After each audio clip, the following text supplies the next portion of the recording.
You saw a statement today calling it a big day for world peace.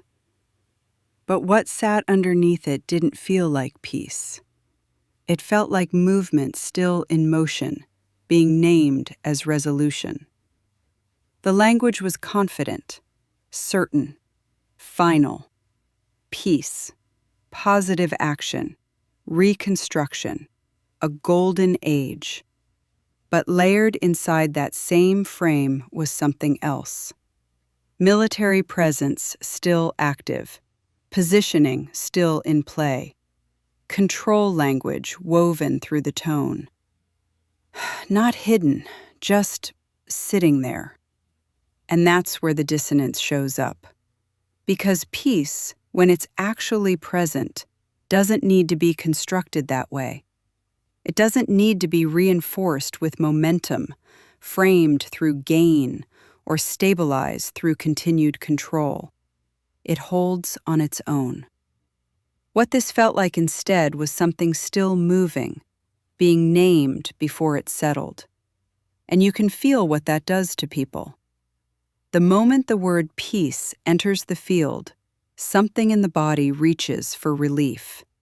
It wants to land somewhere. It wants the tension to resolve. So it accepts the label before it checks the structure underneath it.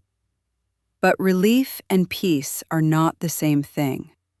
Relief is the release of pressure. Peace is the absence of conflict. And when those two get confused, perception closes too early. That's what this moment is showing. Not whether something is good or bad, not whether it's right or wrong, but how quickly people accept resolution when it's offered, even if the conditions haven't actually changed.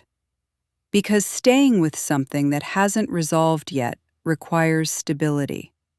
It requires the ability to feel the tension without rushing to name it. Most people don't wait.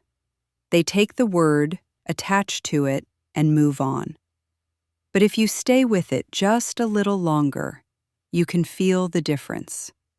Peace doesn't need to be announced that loudly, and it doesn't need to be layered with everything else to hold. When it's real, it's unmistakable, and it doesn't ask you to decide anything at all.